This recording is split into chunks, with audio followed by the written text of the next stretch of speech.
Hello, my name is Karen Selick. I'm a retired lawyer in Canada. Currently, I work as a freelance writer and video maker. In many of my videos, I am a citizen researcher focused on analyzing the vaccine injury data that's available on VAERS. But in this video, I'm departing from my usual topic to cover something that seems really obvious to me, but doesn't seem to crop up in many of the other videos that I watch. So this was triggered by something that came through my inbox a few days ago. It was an article published in PLOS Medicine, that's the Public Library of Science, about the most prevalent symptoms of COVID. I'll put a link to that in the notes. So the article was published by a group of scientists, quite a few of them actually, who studied over 1 million people in the UK who had been diagnosed with COVID-19. And they were trying to determine the 7 most prominent symptoms that could be used for clinical purposes for quickly diagnosing COVID. So they started out with a range of 26 symptoms, and they narrowed it down to 7 that were the most prominent, most reliable, occurred the most frequently. And the group that they came up with, I'll just put this shot up here of their whole range of 26 symptoms, and the ones that they came up with as the most prominent, the top 7 were: number 1, loss or change of sense of smell; number 2, loss or change of sense of taste, followed by fever, new persistent cough, chills, appetite loss, severe fatigue, and muscle aches. I think that's where they stopped. Anyhow, back in 2016, shortly after I had stopped practicing law, I took a program in holistic nutrition with the thought that I might actually open a practice as a nutritionist. I ended up not pursuing that goal, but I'm still very glad that I took the program because one of the components was a course in nutritional symptomatology. And I remember learning in that course that one of the symptoms of zinc deficiency was the loss of the sense of smell and taste. This was of huge interest to me because I had been through a couple of episodes in my life where this had happened to me, and I didn't know until I read this course what the explanation might be, that it might have been the zinc deficiency. Now, I'm going to address this little portion to women in particular. You might be interested in knowing, if you don't already, that zinc and copper, both of which are absolutely necessary in our bodies in the right quantities, have to be balanced in a specific ratio with each other. So if you have too much copper in your body, then it can cause you to be deficient in zinc. And I think in my case, I used a copper IUD, intrauterine device for birth control, over many years, more than 2 decades. That may have been what caused me to be zinc deficient and have this resulting loss of sense of taste and smell. But it was very prominent.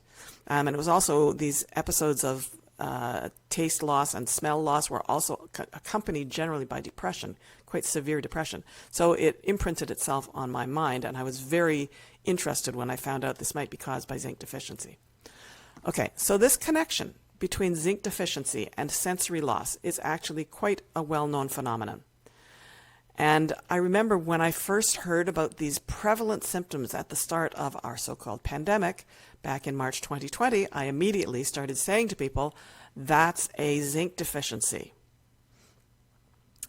The other piece of knowledge I had about zinc was that it's something you should take as soon as you feel the symptoms of any kind of respiratory illness coming on. A cough, a sore throat, any kind of cold symptoms. Now, I knew that because for about 20 years, I've been a member of the Life Extension Foundation. I'll put the link to their website below. And they've been publishing articles for decades, literally, recommending that you suck on zinc lozenges at the first symptoms of a cold, and your cold would very quickly go away. I've actually used this tip myself many times over the years. I keep zinc lozenges in my medicine cabinet in my bathroom, and it always works. So at the first sign of a cold, sniffles, sneezing, I start taking my zinc lozenges, and I never get a severe cold or flu or indeed any other viral infection. I haven't had anything like that in many years. So here are some of the shots from the Life Extension website. Here you can see this article was published in August 2000, more than 20 years ago. Zinc lessens common cold symptoms. And here's another one from 2014, an article that they had published, Zinc Lozenges for the Common Cold. Why did it take 30 years?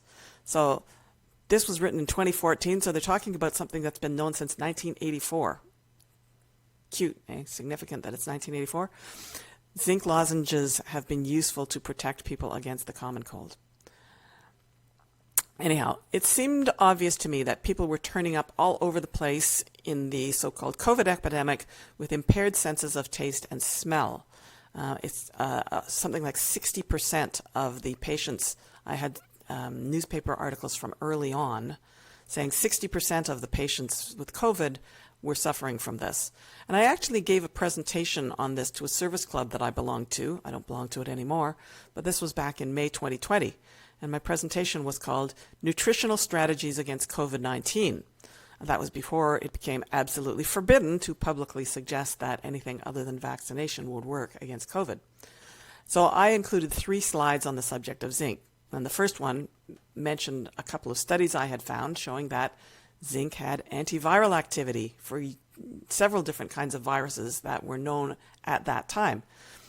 I reasoned that if it was good against HIV, it would probably be good against other viruses, including the one that allegedly causes COVID-19.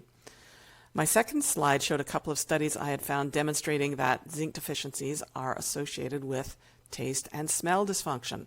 This isn't new. These articles were from 1975 and 1990. And then I had a slide that specifically talked about zinc deficiencies causing a loss of taste and smell in the elderly. And we already knew at that time that COVID was affecting primarily elderly people. So I figured out early on that zinc deficiency was one of the problems predisposing people to becoming infected and to having severe symptoms. But very few people have ever connected those symptoms of loss of sense of taste, loss of sense of smell, with the same thing that was causing predisposition to infection and disease. That's because most people never study nutrition. Now, in the months since then, many people have discovered the connection between zinc and the resistance to infection, although you still don't hear too many people connecting the symptoms of loss of taste and smell to this mineral deficiency.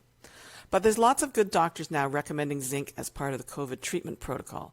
Here, for instance, is Dr. Zelenko. And here is Dr. Mercola, who is a big hero of mine. Now here's Dr. John Campbell in the UK, who actually has a really good video about zinc and the mechanisms by which it promotes health in the body. And you'll see here on a couple of slides that I've taken from his presentation that he talks about the things I've already mentioned. And of course there's America's frontline doctors who are also recommending zinc as part of their treatment protocol.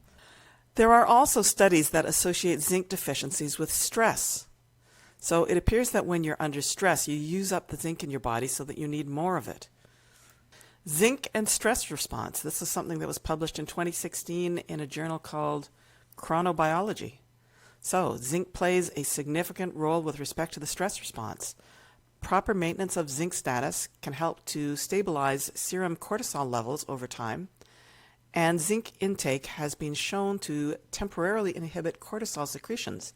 However, in turn, prolonged stress will deplete zinc concentrations in the blood. Zinc deficiency has been demonstrated to increase plasma cortisol and the pro-inflammatory mediators of interleukin and so on. So, having been told that we're in a huge pandemic and that there's a novel virus that's going to kill us all, almost the whole world has been under a lot of stress these days. So it's not surprising that many more people than usual have been using up their normal zinc supplies and have zinc deficiencies, which in turn feeds into the loss of sense of taste and smell and the being prone to greater infections. Okay, now, adding insult to injury. Here is a shot of what the NIH has to say about this. So this is the National Institute of Health, a United States government organization paid for by taxpayer dollars. So these morons have actually posted this page discussing zinc, and they say that there is insufficient evidence for recommending either for or against the use of zinc. Well, that's simply wrong. There's tons of evidence for recommending zinc, and more is emerging every day. But instead of doing the logical thing and saying, go ahead and take it, it can't do any harm, they actually go on to recommend against using zinc supplements.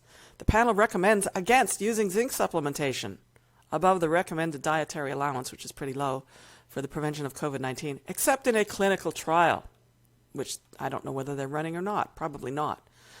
So I get extremely angry when I see this sort of thing. I think of all the suffering that people have gone through over the past 2 years because of irresponsible recommendations like this. All the lives that actually might have been saved if people had known to take zinc supplements at the earliest possible sign that they might be getting sick. And I think of all the people who've reported to VAERS that they now have permanent disabilities due to vaccination, which is now more than 24,000, who might have been spared this fate by vitamin and mineral supplementation, not to mention more than 16,000 deaths that have been reported to VAERS. So this stuff makes me really angry.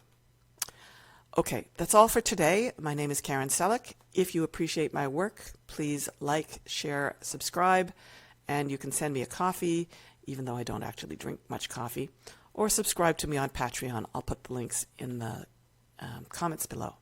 And I always welcome comments if you've got anything useful to say about this, any suggestions as to anything I might have missed, any missing little tidbits of information, please put them in the comments. So thank you very much. That's it for today. Bye-bye.